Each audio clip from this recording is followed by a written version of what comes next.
भारत 2047 तक बनाने का हम सब का सामूहिक प्रतिबद्धता है, उसको फिर एक बार उजागर करता है। कल ही सेवा तीर्थ के उद्घाटन के अवसर पर माननीय प्रधानमंत्री श्री नरेंद्र मोदी जी ने नागरिक देवो भव, कर्तव्यों की आधार सेवा तीर्थ का जो उद्घाटन किया, उस समय सभी को आह्वान दिया कि हमें गुलामी की मानसिकता से मुक्ति करनी है और सभी ने देश सर्वप्रथम की भावना से अपने अपने कर्तव्यों का निर्वहन करना है।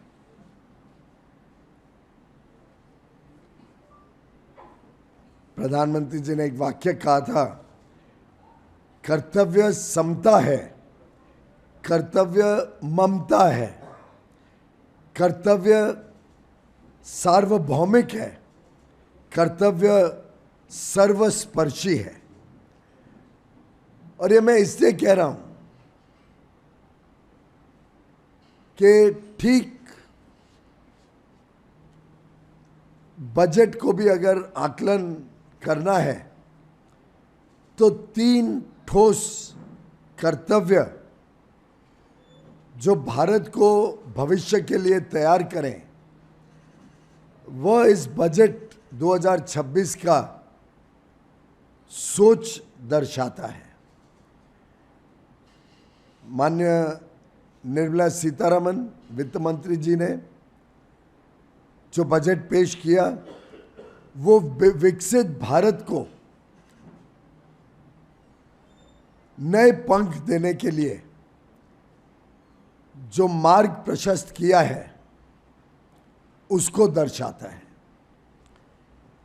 जो 3 प्रमुख विषय इस बजट में देखने को मिलते हैं, एक आर्थिक प्रगति, इकोनॉमिक ग्रोथ, इकोनॉमिक डेवलपमेंट, कैसे देश को मजबूत बनाना, आत्मनिर्भर बनाना, जो टियर 2, टियर 3 शहर हैं, मेट्रो शहर्स को छोड़ के जो छोटे शहर हैं, उन सब के इंफ्रास्ट्रक्चर को गति देना।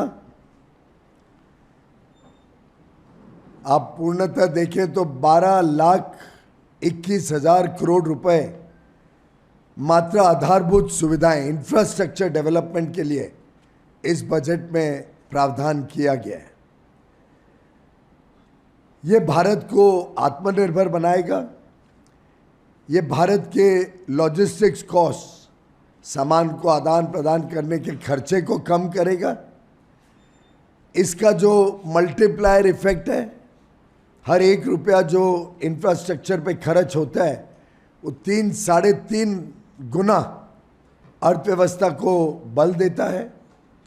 इन सबको मद्देनजर रखते एक जोर दिया गया है इंफ्रास्ट्रक्चर पर, जिससे आर्थिक गति तेजी से आगे बढ़ेगी। जो दूसरा प्रमुख स्तंभ इस बजट का है, वो है 140 करोड़ देशवासियों की आशा, उमंग, अपेक्षाओं को पूरा करना।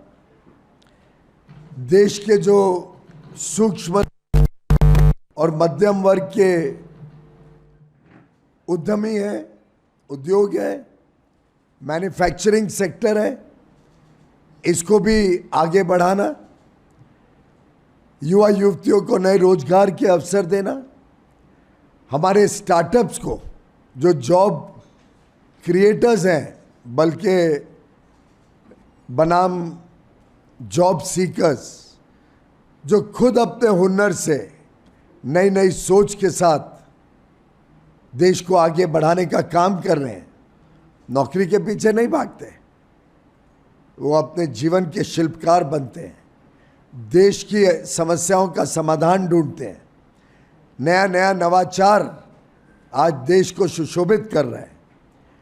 उनको आगे बढ़ाना 10,000 करोड़ रुपए एमएसएमईज के लिए ग्रोथ फंड के रूप में दिया गया, क्रेडिट गारंटी स्कीम को बढ़ावा दिया गया, डेटा सेंटर्स बड़े पैमाने पे देश में आए, विदेशी पैसा भी उसमें निवेश लगे, विदेशी मुद्रा भारत में और आए, यहाँ उसका इंफ्रास्ट्रक्चर बनने में लोगों को रोजगार मिले, डेटा सेंटर्स विदेश में क्लाउड सर्विसेज दें तो विदेशी मुद्रा एक्सपोर्ट ऑफ सर्विसेज से कमाई जाएगी। साथ ही साथ इन डेटा सेंटर को चलाने के लिए नवीकरणीय ऊर्जा का उपयोग होगा तो बड़े पैमाने पे वहाँ भी निवेश आएगा, बड़े पैमाने पे वहाँ भी रोजगार उत्पन्न होगा। ये बहुमुखी सोच ही प्रधानमंत्री नरेंद्र मोदी जी को और उनके भविष्य के भारत के लिए योजनाओं को दर्शाती है। एक योजना से कैसे बहुमुखी लाभ भारत को मिले, और डेटा सेंटर्स का आज सबसे प्रमुख और आकर्षित करने वाला स्थान मुंबई और नवी मुंबई है, क्योंकि यहीं पर डेटा केबल्स, सबसी केबल्स लैंड करते हैं। तो इसका तो सीधा सीधा लाभ हमें महाराष्ट्र और मुंबई को मिलने वाला है। इसी के साथ साथ 3 नए केमिकल पार्क्स जो पोर्ट के साथ जुड़कर बनाए जाएंगे, टेक्सटाइल पार्क्स, अलग अलग प्रकार के सेफ हार्बर रूल्स जो विदेशी निवेशकों को और आकर्षित करें, ऐसे ढेर सारी घोषणाएं, योजनाएं माननीय वित्त मंत्री ने इस बजट में पेश की हैं। तीसरा जो स्तंभ है वो है सबका साथ सबका विकास। जब तक 140 करोड़ लोग, भारत के हर नागरिक, देश के कोने कोने में रहने वाले नागरिक, हर गरीब, हर मध्यम वर्ग, हर निम्न मध्यम वर्ग, हर एक का, चाहे वो गांव में रहे, शहर में रहे, चाहे वो पिछड़े वर्ग से हो, वंचित रहा हो, जनजातीय समाज से हो, हर एक के लिए एक उज्जवल भविष्य, हमारे युवा युवती और महिलाओं के लिए ढेर सारे अवसर, और ख़ास तौर पे जो लेबर इंटेंसिव सेक्टर्स हैं, जहाँ रोजगार ज़्यादा उत्पन्न होता है, उसको बढ़ाना, उसके निर्यात को बढ़ाना, इसको आधार स्तंभ इस बजट का माना जा सकता है। महाराष्ट्र को तो बड़ा लाभ होने वाला है, मुठ्ठा लाभ होना रहा है। महाराष्ट्र का जो बजट स्टेट कंपोनेंट है वो भी बड़ा है, लगभग 1 लाख करोड़ रुपए बन गया है। रेलवे में बहुत बड़े पैमाने पे निवेश इस बजट में सुनिश्चित किया गया है, जिसमें अगर हम महाराष्ट्र अकेले को देखें तो जो 2009 से 14 कांग्रेस की यूपीए की सरकार, जिसमें शरद पवार जी वगैरह सब थे, वो महाराष्ट्र के लिए लगभग 1,170 करोड़ रुपए अपने रेल बजट में सालाना प्रावधान करते थे। इस वर्ष के रेलवे बजट में महाराष्ट्र के लिए 24,000 करोड़ रुपए का प्रावधान किया गया, यानी लगभग 20 गुना ज़्यादा। इसी प्रकार से Indian institute of creative technologies Mumbai में आने जा रहा है। ये कंटेंट क्रिएटर लैब होगा, स्कूल कॉलेजों के बच्चों को क्रिएटिविटी के माध्यम से देश की सेवा करने का मौका देगा। पुणे और नागपुर को ग्रोथ हब्स के रूप में 5 वर्ष में डेवलप किया जाएगा, जिसके लिए 5,000 करोड़ रुपए हर शहर के लिए सुनिश्चित किए गए। मुंबई पुणे और Pune Hyderabad high speed rail corridor भी प्लान किया जा रहा है। वैसे तो देखो तो बजट के हर अंग में महाराष्ट्र का योगदान और महाराष्ट्र को लाभ स्वाभाविक है। जब दिल्ली से मुंबई एक्सप्रेसवे बनेगा तो स्वाभाविक है महाराष्ट्र का बहुत बड़ा लाभ होगा। जब हाई स्पीड रेल मुंबई से अहमदाबाद शुरू होगी तो स्वाभाविक है महाराष्ट्र का लाभ होगा। जब वधावन पोर्ट तेज गति से तैयार होगा तो स्वाभाविक है महाराष्ट्र का लाभ होगा। जब मुंबई का तीसरा एयरपोर्ट वधावन पोर्ट और मेरे खुद के उत्तर मुंबई के क्षेत्र के बीच बनेगा तो स्वाभाविक है महाराष्ट्र का लाभ होगा। जब पर्यटन को बल दिया जाएगा तो स्वाभाविक है हमारे छत्रपति शिवाजी महाराज के सब किलों पे लोग और आकर्षित होंगे, जाएंगे। ढेर सारा लाभ मुंबई महाराष्ट्र को इस बजट और मोदी सरकार की अन्य अन्य योजनाओं से मिलने जा रहा है। लगातार मिला है, आगे भी मिलेगा। और प्रधानमंत्री नरेंद्र मोदी जी का जो रिफॉर्म एक्सप्रेस है उस पर सवार जो बड़े बड़े बदलाव इस देश में लाए जा रहे हैं, जिस प्रकार से 9 फ्री ट्रेड एग्रीमेंट 38 विकसित देशों के साथ प्रधानमंत्री मोदी जी के नेतृत्व में तय किए गए हैं। भारत को आत्मनिर्भर बनाने के लिए भारत आत्मविश्वास के साथ इन समझौतों में अपने हितों की रक्षा करके आगे बढ़ रहा है। बड़ी बड़ी मार्केट आज लगभग 70% अंतर्राष्ट्रीय ट्रेड, ग्लोबल ट्रेड का 70% आज भारत के लिए खुला है, जिसमें हमें प्रेफरेंशियल एक्सेस यानी दूसरे देशों से कंपेयर करें तो हमें लाभ देने वाला ऐसा फ्री ट्रेड जोन्स के माध्यम से, फ्री ट्रेड एग्रीमेंट्स के माध्यम से सुनिश्चित किया गया है।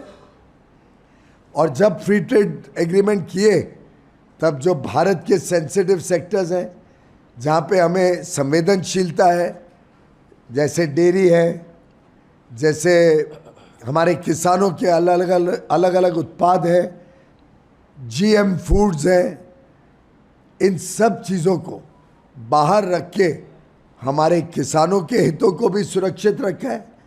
हमारे लेबर इंटेंसिव सेक्टर्स जैसा कि टेक्सटाइल्स, फुटवेयर, चमड़ा का व्यापार, हैंडलूम, हैंडीक्राफ्ट, जूते, engineering industry, electronic component manufacturing, auto components, गाड़ियाँ, ढेर सारे ऐसे लेबर इंटेंसिव सेक्टर्स जो भारत को और आगे बढ़ाने में नई मार्केट खोल के हमारे निर्यात को बढ़ाएंगे, रोजगार को बढ़ाएंगे, निवेश को बढ़ाएंगे। ये प्रधानमंत्री नरेंद्र मोदी जी के नेतृत्व में भारत के आगे आने वाले दिनों में अमृत काल में विकसित भारत 2047 तक सुनिश्चित करने का एक और अहम कदम 2026 के बजट को माना जा सकता है। कांग्रेस आज निराश है। भ्रम फैलाने के अलावा उनके पास कोई योजना नहीं है, कोई ठोस सुझाव नहीं है। यहाँ तक कि झूठ और फरेब के अलावा हमारी आलोचना करने के लिए भी उनके पास कोई मुद्दा नहीं है।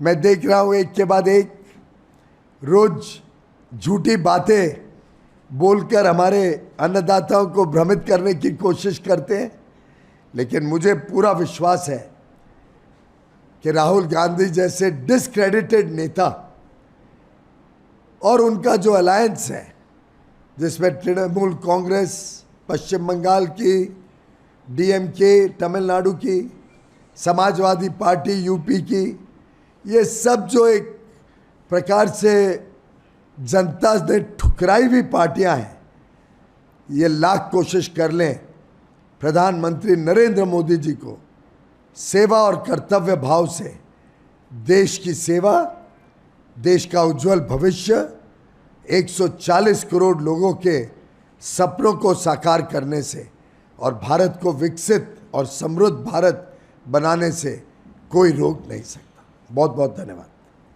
सर, आपने कांग्रेस की बात की। थोड़ी देर पहले leader of opposition Rahul Gandhi ने एक और आरोप किया है वीडियो के द्वारा।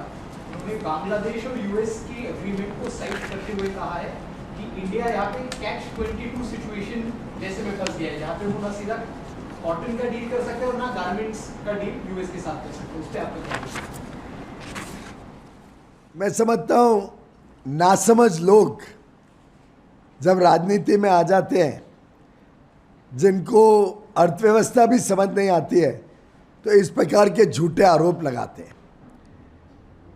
ये बात बहुत गर्व के साथ मैं कह सकता हूँ कि भारत के टेक्सटाइल उत्पाद और टेक्सटाइल निर्यात भारत की शान है। भारत आज भी लगभग 3,60,000 करोड़ का टेक्सटाइल क्षेत्र का निर्यात करता है, जो आगे चलकर बढ़ेगा और मेरा मानना है कि दुगने से ज़्यादा होने की संभावना आने वाले दिनों में स्पष्ट दिखती है।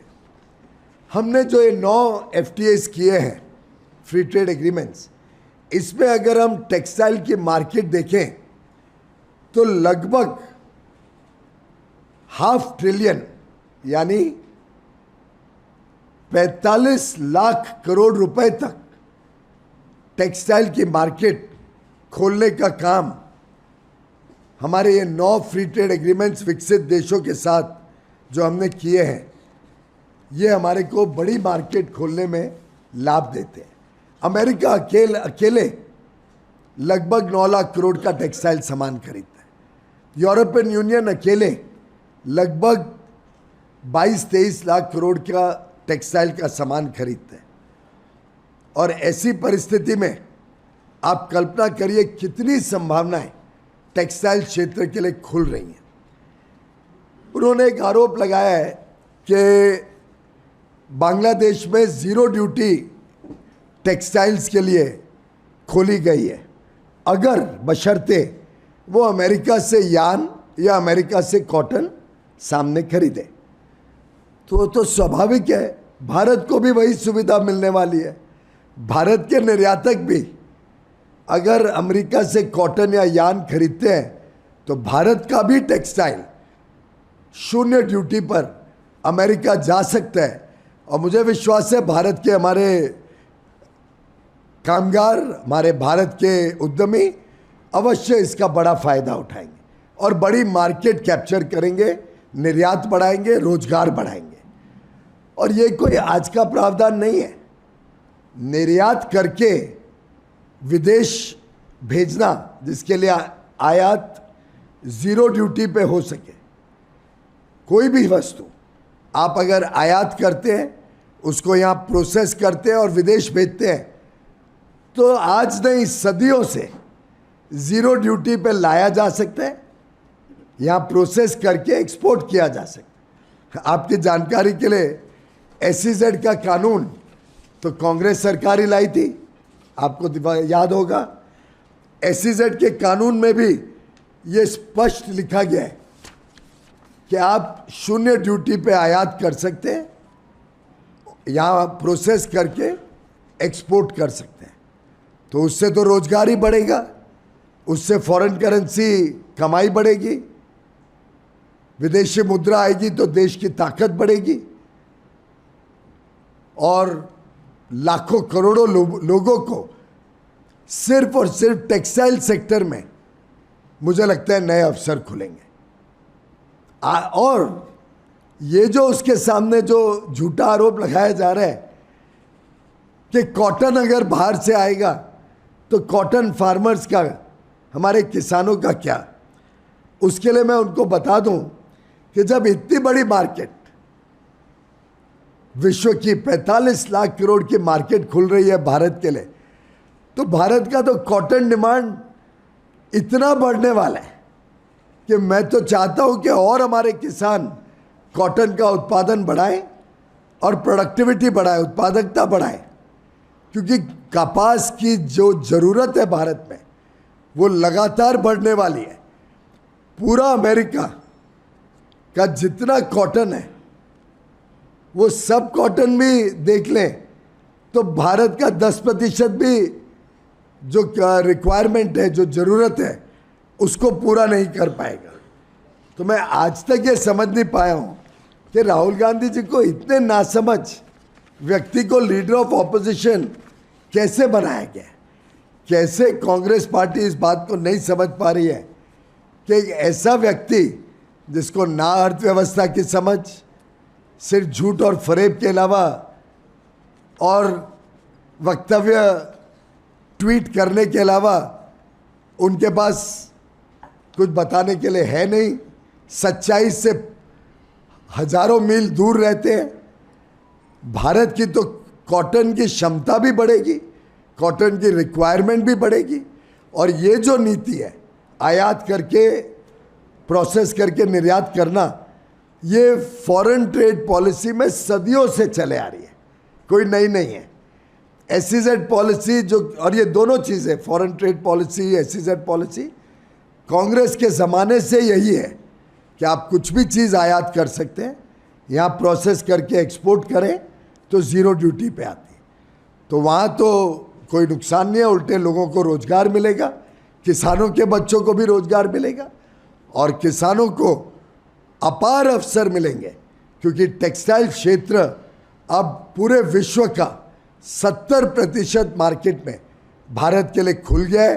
भारत को, मैंने अभी अभी एक लिस्ट भी निकाली किस प्रकार से अलग अलग टेक्सटाइल क्षेत्र को एफटीएस में बेनिफिट मिला है। अब यूरोपियन यूनियन को ले लीजिए, जैसा मैंने बताया कि यूरोपियन यूनियन अकेले की मार्केट करीब करीब 22-23 लाख करोड़ रुपए की है, टेक्सटाइल मार्केट। उसमें हर एक वस्तु, हर एक टेक्सटाइल का प्रोडक्ट भारत से 0 ड्यूटी पे जाएगा, उसका कॉटन कोई किधर से लाना नहीं पड़ेगा, भारत का ही कॉटन होगा। न्यूजीलैंड को ले लीजिए, हर एक जो टेक्सटाइल प्रोडक्ट है 0 ड्यूटी पे जाएगा। ब्रिटेन को ले लीजिए, यूनाइटेड किंगडम, टेक्सटाइल के प्रोडक्ट्स 0 ड्यूटी पे जाएंगे।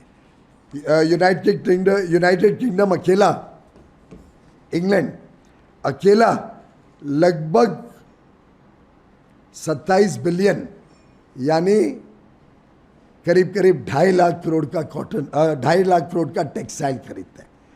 तो ऐसे कुल मिला के जब 45 लाख करोड़ की मार्केट खुल रही है, तो आप कल्पना करिए भारत के लिए कितनी बड़ी सौगात है, कितना बड़ा व्यापार हम बढ़ा सकते हैं। ये जो यूएस फ्री ट्रेड डील है, इससे महाराष्ट्र के किसानों को कितना फायदा होने वाला है? जैसा मैंने अभी बताया, महाराष्ट्र के किसानों के सभी हितों को पूरी तरीके से सुरक्षित रखा गया है। जो जो चीज़ें कोई भी फ्री ट्रेड एग्रीमेंट में हम खोलते हैं तो हम देखते हैं कि सामने वाले देश में क्या बनता है, और सामने वाले देश में जो बनता है अगर वो भारत में भी बनता है और हम आत्मनिर्भर हैं, पर्याप्त है, तो हम उसको आयात करने नहीं देते हैं या आयात में कोई छूट नहीं देते हैं। अगर उनको आयात कर रहे हैं तो हैवी ड्यूटीज़ हैं उस पर, और स्वाभाविक है कि फिर भारत में नहीं आ सकेगा। लेकिन कई ऐसी चीज़ें हैं जो भारत में हम आत्मनिर्भर नहीं हैं, जो हमें लानी पड़ती हैं, उन चीज़ों पे हम विशेषकर कुछ ना कुछ छूट देते हैं, कई बार कुछ कोटा देते हैं, भारत के किसानों को, महाराष्ट्र के किसानों को सुरक्षित रखते हुए। तो इसी कड़ी में आज जैसा मैंने बताया टेक्सटाइल मार्केट खुलेगी तो भारत के कपास महाराष्ट्र के कपास किसानों को और डिमांड मिलेगा। और ये भी जोड़ दूं, अगर राहुल गांधी जी को कुछ भी डर भी है तो हमारी कॉटन कॉरपोरेशन ऑफ इंडिया तो 100% जो कॉटन है वो एमएसपी पे खरीदने के लिए खड़ी रहती है, तो वो भी एक रक्षा कवच किसानों के लिए अवेलेबल है। दूसरा, सोया मील महाराष्ट्र में, क्योंकि सोया मील की एक विषय है तो हमने सोया मील को कोई प्रकार की छूट नहीं दी है। तीसरा, जो फल सब्जियां, जो मसाले महाराष्ट्र में बड़े पैमाने पे बनते हैं वो महाराष्ट्र से अब दुनिया भर में और अमेरिका में एक्सपोर्ट हो पाएंगे, तो मसालों के ऊपर 0 ड्यूटी पे अमेरिका में भी जा पाएंगे। ऐसे ही महाराष्ट्र के फल सब्जियां के लिए विश्व में बहुत सारी मार्केट्स अब खुल जाएंगी। ओमान और यूएई, ये 2 बड़ी मार्केट्स में भी हमने एफटीएस के माध्यम से बहुत संभावनाएं खोली हैं।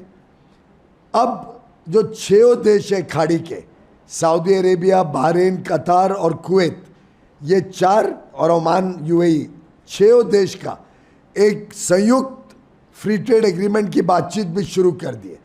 और ये 6 देशों में ही महाराष्ट्र से देखें तो लाखों करोड़ रुपए का सामान महाराष्ट्र से निर्यात हो सकता है, विशेषकर क्योंकि उनकी खाद्य सुरक्षा के लिए वो भारत के ऊपर निर्भर है। तो मुझे लगता है कि आज किसानों के पास ढेर सारे अवसर हैं। हमारे युवा युवती अगर इसको फूड प्रोसेसिंग भी करें, जैसे आलू है, आलू को हम यहाँ पे प्रोसेस करके एक्सपोर्ट करते हैं तो कई गुना ज़्यादा दाम मिलता है। जो वस्तु हमारे किसान बनाते हैं वो कच्चा माल भी जा सकता है और प्रोसेस करके अगर प्रोसेस फूड जाता है तो बड़े पैमाने पे रोजगार भी महाराष्ट्र में निर्माण होगा।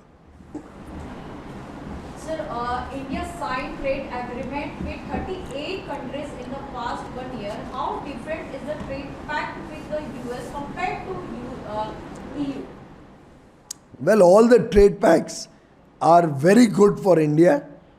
All the 9 free trade agreements that Prime Minister Narendra Modi's government has finalized protect all the sensitive areas for India, do a calibrated opening in areas where we require certain amount of products to be imported, and open the doors for huge amount of investments due to policy stability, clarity and predictability.